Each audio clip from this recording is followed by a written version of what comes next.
Hello दोस्तों, welcome to growing knowledge. आज के इस वीडियो में हम डिस्कस करेंगे स्टीम बॉयलर एंड इंजन से रिलेटेड 25 मल्टीपल चॉइस क्वेश्चन को, जो कि आर एस खुरमी की बुक मैकेनिकल इंजीनियरिंग से लिया गया है। इन क्वेश्चंस को समझने से पहले सबसे पहले इनके थ्योरी सेक्शंस को समझेंगे, ताकि इन क्वेश्चंस का आंसर देना हमारे लिए काफ़ी इजी हो जाएगा। इसके 100 क्वेश्चन को ऑलरेडी पिछले वीडियोज में कवर किया जा चुका है, चाहे तो आप हमारे प्लेलिस्ट में जाके, चैनल की प्लेलिस्ट में जाके वहाँ से देख सकते हैं। तो आइए सबसे पहले हम लोग रिवीजन करते हैं स्टीम बॉयलर इंजन से रिलेटेड रिवीजन। बस इसमें हम लोग क्या पढ़ते हैं, बॉयलर पढ़े थे, बॉयलर माउंटिंग्स। बॉयलर माउंटिंग्स क्या होता है? बॉयलर में कुछ ऐसे फिटिंग्स, कुछ ऐसे डिवाइसेस लगाते हैं जो बॉयलर को प्रॉपर और सेफ तरीके से चलने में, यानी फंक्शन करने में यूजफुल होता है। तो बॉयलर माउंटिंग से क्या होता है, प्रॉपर एंड सेफ फंक्शनिंग के लिए बॉयलर माउंटिंग का इस्तेमाल किया जाता है। कौन कौन से बॉयलर माउंटिंग्स होते हैं? Water level indicator. Water level indicator क्या करता है? वाटर के लेवल को इंडिकेट करता है कि बॉयलर में कितना वाटर है, उसको इंडिकेट करता है। प्रेशर गेज, प्रेशर गेज क्या करता है? बॉयलर में प्रेशर कितना है, स्टीम का प्रेशर कितना है, वो प्रेशर गेज इंडिकेट करता है। नेक्स्ट है सेफ्टी वाल्व। सेफ्टी वाल्व लगा होता है। सेफ्टी वाल्व क्या करता है? ये जो है ना, इंटरनल प्रेशर, स्टीम के इंटरनल प्रेशर को बताता है। ठीक है, जब उसमें प्रेशर एक लिमिट से ज़्यादा हो जाता है तो सेफ्टी वाल्व के थ्रू वो बाहर निकल जाता है। ठीक है, कौन कौन सा सेफ्टी वाल्व इस्तेमाल किए जाते हैं? Lever safety valve, dead weight safety valve, high steam in low water safety valve, spring loaded safety valve.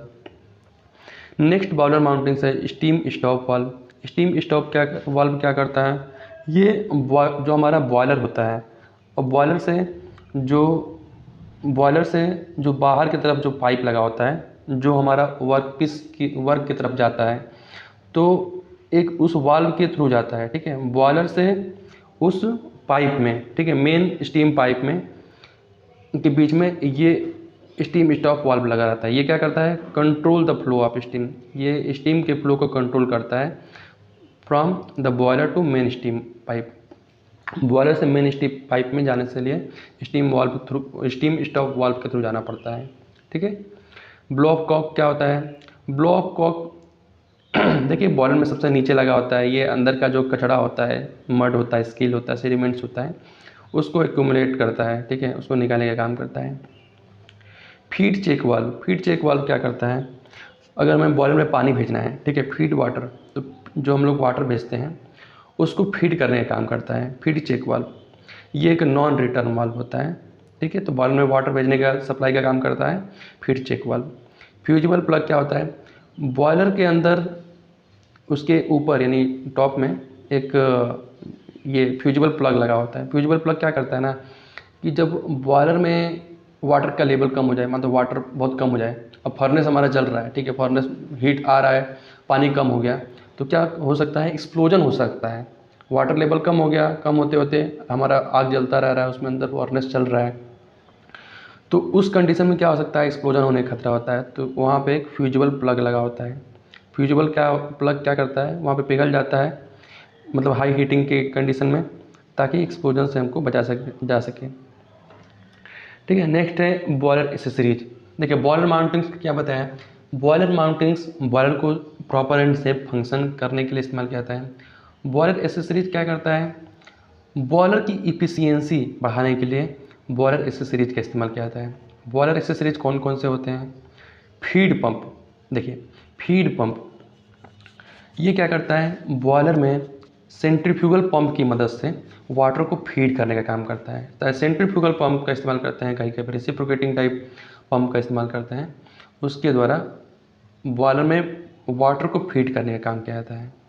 Super heater, ठीक है, मतलब फीड पंप करने का मतलब आप उसको फोर्सफुली जो है सेंट्रीफ्यूगल पंप या फिर किसी पंप के थ्रू वाटर की डिलीवरी कर रहे हैं पंप में, बॉयलर में।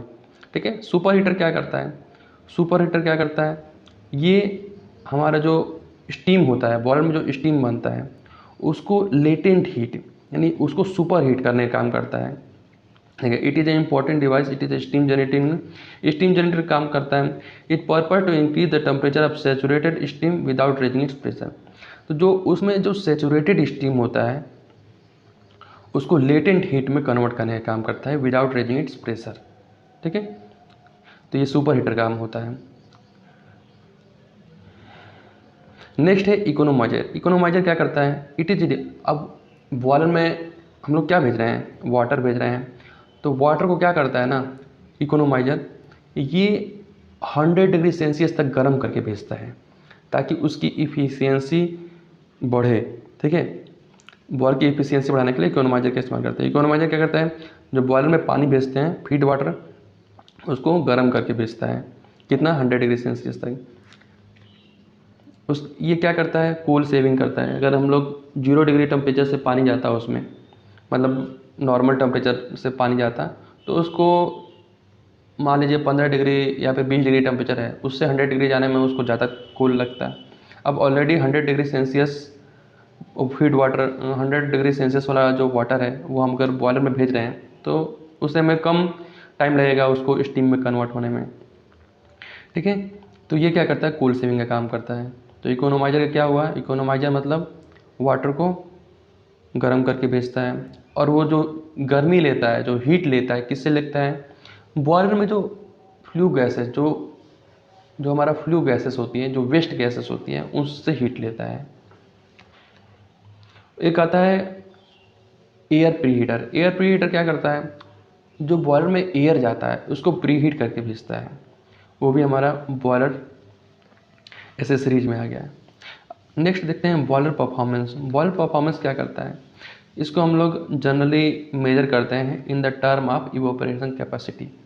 बॉयलर का परफॉर्मेंस कैसा है, उसको हम लोग इवोपरेशन कैपेसिटी के टर्म में भी हम लोग क्या करते हैं, मेजर करते हैं कि कितना जल्दी इवोपरेट हो रहा है। ठीक है, स्टीम का इवोपरेशन कैपेसिटी कितना है, बॉयलर का इवोपरेशन कैपेसिटी कितना है।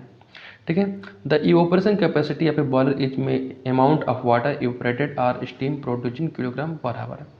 यानी इवोपरेशन कैपेसिटी, बॉयलर का इवोपरेशन कैपेसिटी क्या है, कितना अमाउंट ऑफ वाटर, कितना amount, how much amount of water evaporate हो रहा है, यानी स्टीम में कन्वर्ट हो रहा है।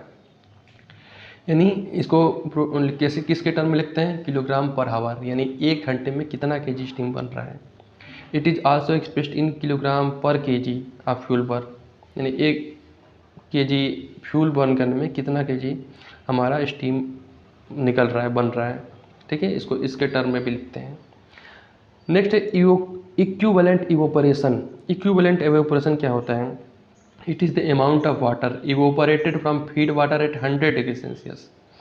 मतलब बॉयलर में जो फीड वाटर है वो 100 डिग्री सेल्सियस पे जा रहा है। ठीक है, 100 डिग्री सेल्सियस पे वाटर हमारा जा रहा हो, और उसमें जो एटमॉस्फेयर प्रेशर है वो 1 बार हो, उसका टेम्परेचर हो, एयर का जो टेम्परेचर हो वो भी 100 डिग्री सेल्सियस हो। ठीक है, feed water 100 degree Celsius sensible heat होगा वो, एयर हो उसका प्रेशर 1 बार हो, टेम्परेचर एयर का 100 डिग्री सेल्सियस हो। अब वो बॉयलर में जाए और वो कन्वर्ट हो, ठीक है, किसमें, ड्राई एंड सैचुरेटेड स्टीम में, तो वो हमारा कहलाता है इक्विवेलेंट इवोपरेशन। ठीक है, मैंने क्या क्या बताया, feed water 100 degree Celsius, dry air जिसका प्रेशर 1 बार हो, टेम्परेचर 100 डिग्री सेल्सियस हो, अब वो सेंसिबल हीट से ड्राई एंड सैचुरेटेड स्टीम में कन्वर्ट हो रहा है, तो वो कहलाता है इक्विवेलेंट इवेपोरेशन। इसको यूजुअली लिखा जाता है from and at 100 degree Celsius. ठीक है, from and at 100 degree Celsius as the water is already at the boiling temperature. कह रहा है कि हमारा जो वाटर जो होता है वो ऑलरेडी बॉइलिंग टेम्परेचर पे होता है। ठीक है, 100 डिग्री सेल्सियस पे होता है।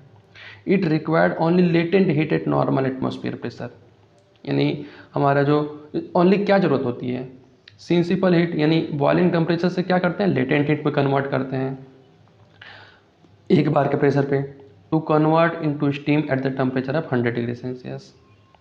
The value of the latent heat taken is, अब वो लेटेंट हीट कितना लेगा, वो है 2257 किलो जूल पर केजी। ठीक है, तो उस कंडीशन में हमारा कितना हीट, कितना लेटेंट हीट इस्तेमाल हो रहा है, तो वो है 2257 kilo joule per KG.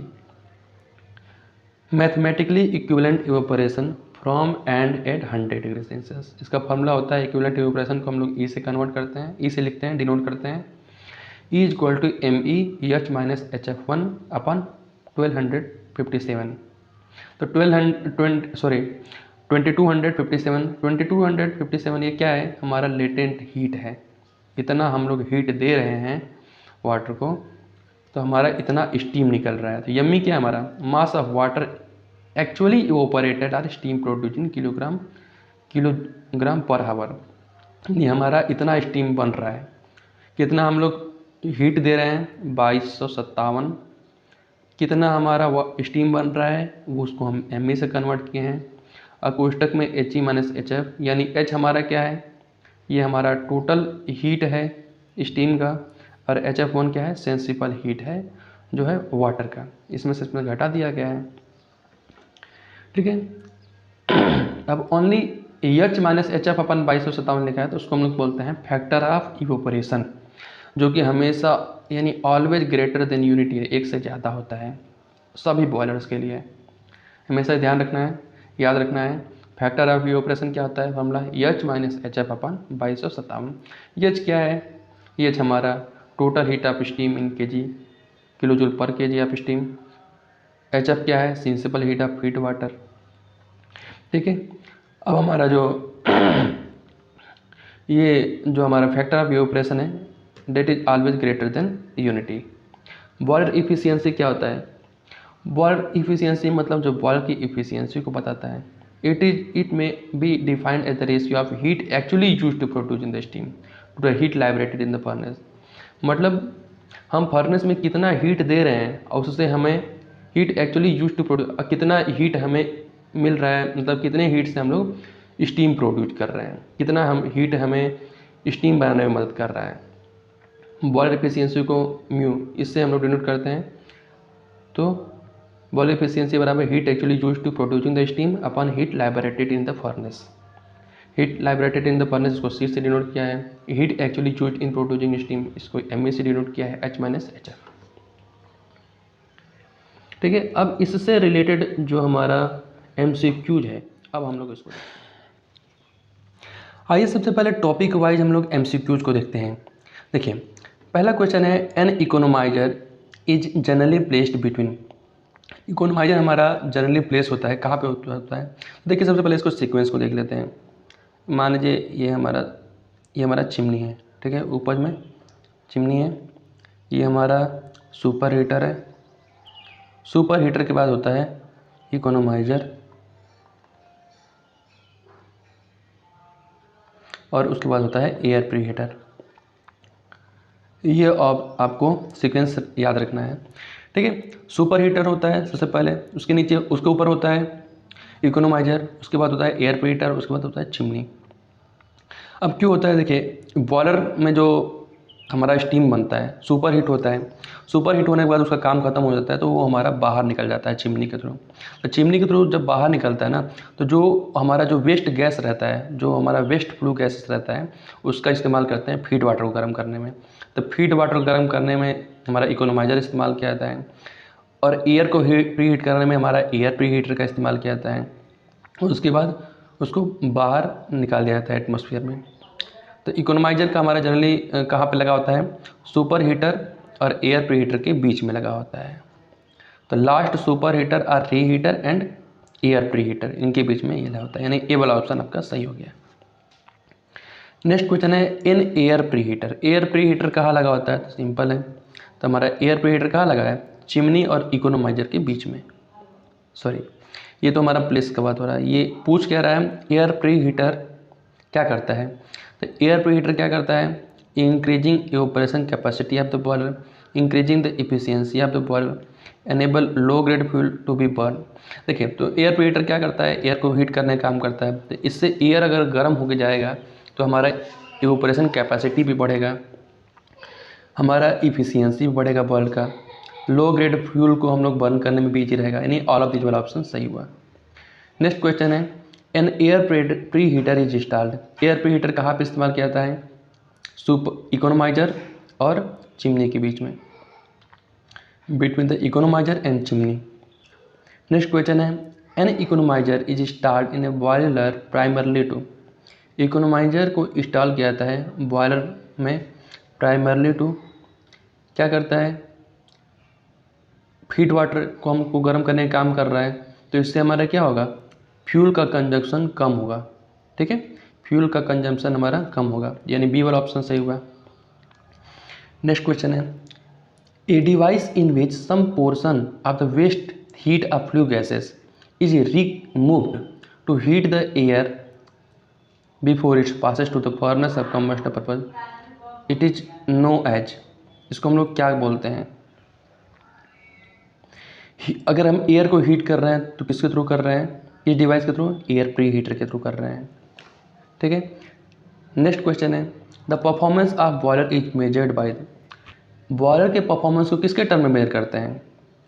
Amount of water evaporated पर हावर, या फिर स्टीम प्रोड्यूस इन केजी पर हावर, या फिर steam produce in kg per kg of fuel पर, यानी ऑल ऑफ दिस वाला ऑप्शन सही हुआ।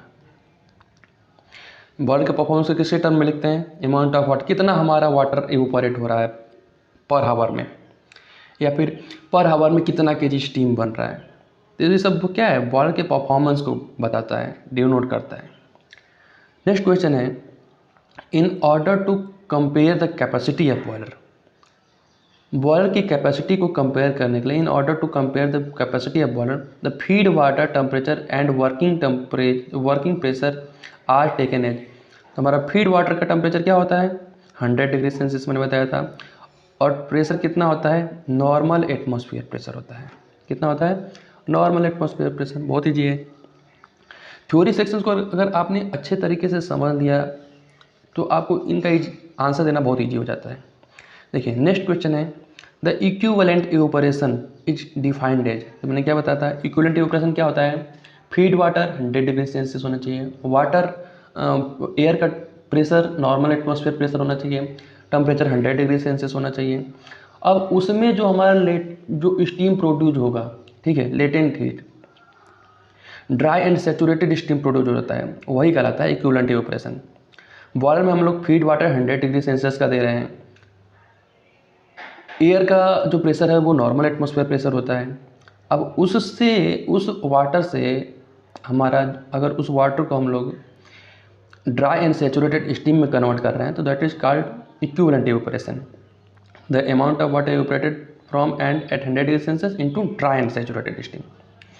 नेक्स्ट क्वेश्चन है, the ratio of heat actually used in producing the steam to the heat liberated in the furnace, that is called. तो वो क्या कहलाता है? तो बॉयलर एफिशिएंसी को बताता है। ठीक है, फर्नेस में हम कितना हीट लाइब्रेट कर रहे हैं, उससे हमारा एक्चुअल में कितना स्टीम प्रोड्यूस हो रहा है, स्टीम प्रोड्यूस करने में कितना हीट इस्तेमाल हो रहा है, तो वो हमारा जो रेशियो होता है उसको बॉयलर एफिशिएंसी कहते हैं।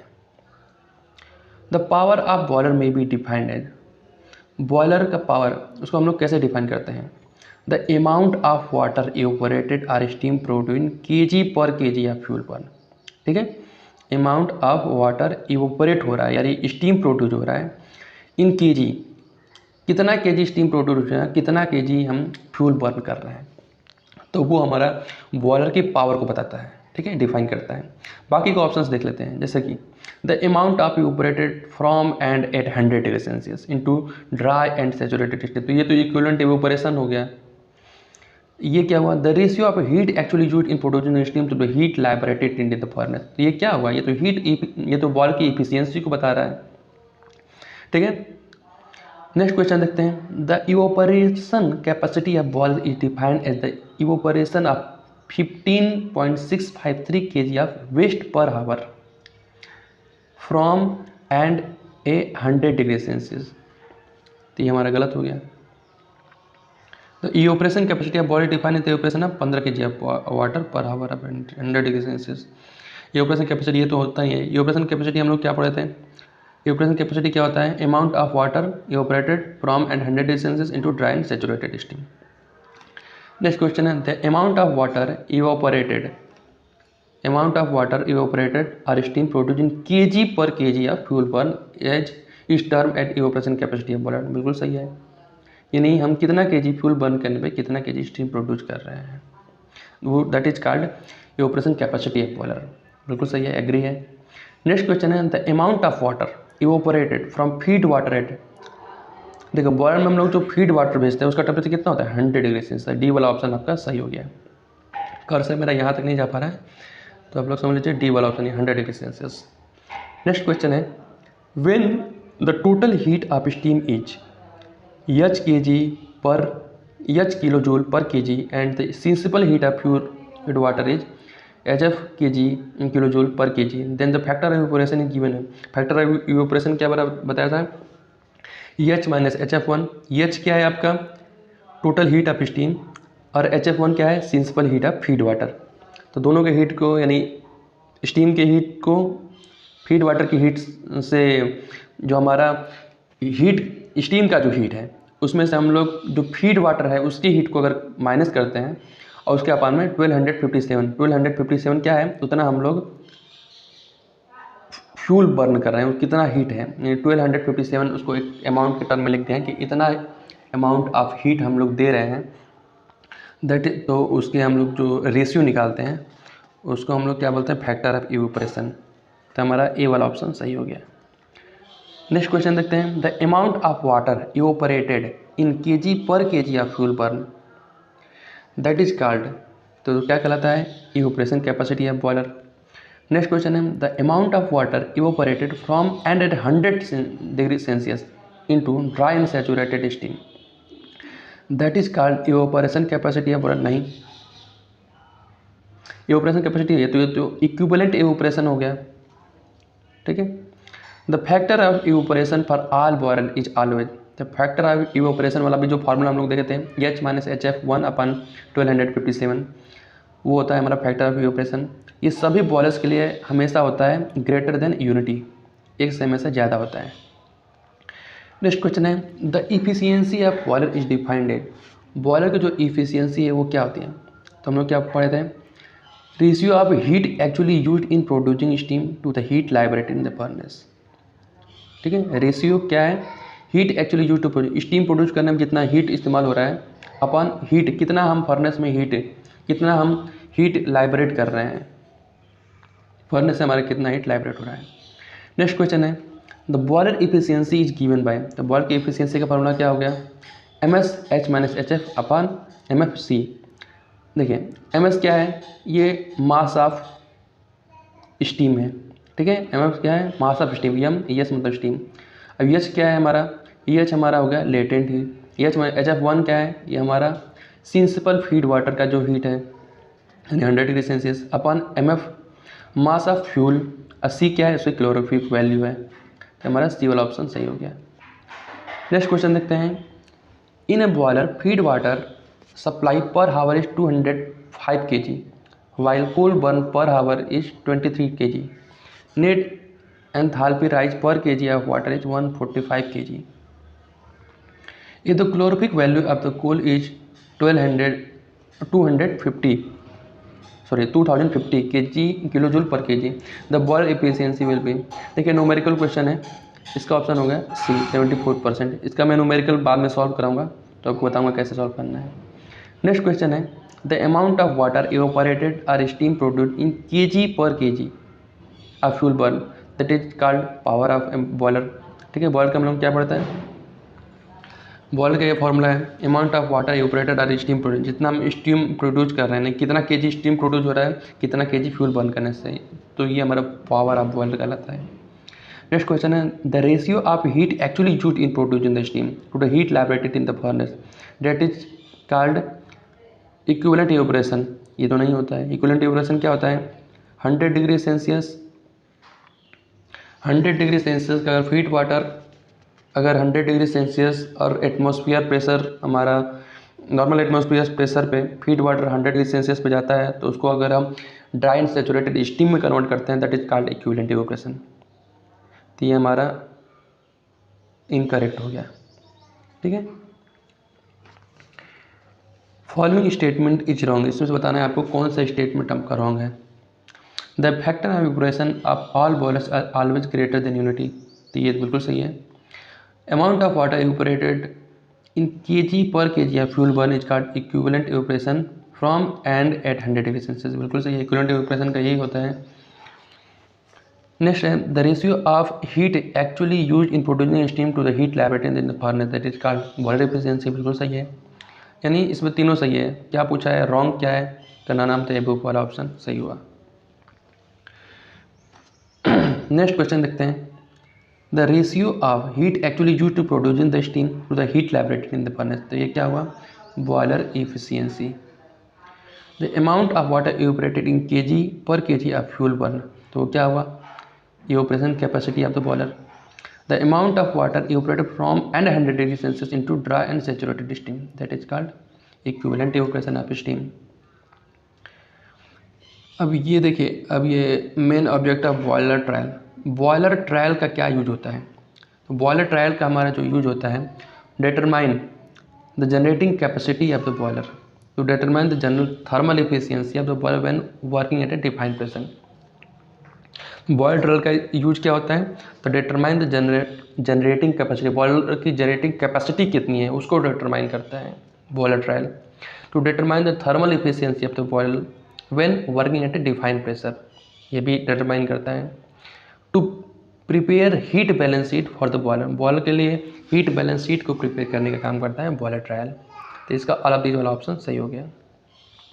इन a boiler the heat is lost, boiler में हीट कहाँ पर लॉस्ट होता है, तो dry flue gases, in moisture, अगर फ्यूल में मॉइस्चर प्रेजेंट हो, ड्राई फ्लू गैसेस हो, to steam formed by combustion of hydrogen पर केजी ऑफ फ्यूल, यानी ऑल ऑफ दीज वाला ऑप्शन सही हुआ। यहाँ पे हमारा जो है हीट लॉस्ट होता है।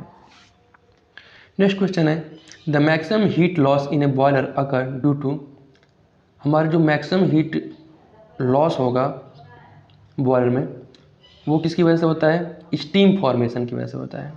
किसकी वजह से होता है, मेन तो स्टीम बनाने के लिए, स्टीम प्रोड्यूस करने के लिए मैक्सिमम हीट प्रोड्यूस होता है, लॉस्ट होता है। नेक्स्ट क्वेश्चन है, the heat balance sheet for the boiler show a complete amount of heat supply by 1 kg of dry fuel and the heat consumed. A वाला option सही हो गया। तो ये हुआ 25 मल्टीपल चॉइस क्वेश्चन, जो कि हमारा इसमें क्या क्या चीज़ कवर हुआ है, इक्विवेलेंट इवेपोरेशन, बॉयलर की capacity, power of the boiler, factor of evaporation, ये सारी चीज़ें जो है इस वीडियो में कवर हुई हैं। नेक्स्ट वीडियो में हम लोग 126 से लेके 150 क्वेश्चन तो कवर करेंगे, और उसमें कौन कौन से थ्योरी सेक्शंस आएंगे उन थ्योरी सेक्शन को पहले कवर करेंगे। अगर थ्योरी सेक्शन को आप अच्छे से समझ लेते हैं तो MCQ को कवर करना भी काफ़ी ईजी हो जाता है। और इसकी बाकी अगर क्वेश्चंस जैसे कि 1 से लेकर 100 तक क्वेश्चंस को, वो आप हमारे चैनल पर प्लेलिस्ट में जाकर देख सकते हैं। चैनल के प्लेलिस्ट में जाएंगे तो मैकेनिकल इंजीनियरिंग से रिलेटेड जितने भी हमारे सब्जेक्ट्स हैं उन सब्जेक्ट्स के ऊपर RS खुरमी बुक का सारे MCQs को उसमें कवर किया गया है। जो MCQs अभी कवर नहीं किए जा चुके हैं उनको मैं नेक्स्ट वीडियोज़ में लाता रहूँगा। तो अगर आप हमारे चैनल पर नए हैं तो हमारे चैनल को सब्सक्राइब करिए। वीडियो अच्छा लगा तो वीडियो को लाइक कीजिए। कोई क्वेरी हो तो हमें कमेंट बॉक्स में जरूर बताएं। इसी के साथ जय हिंद।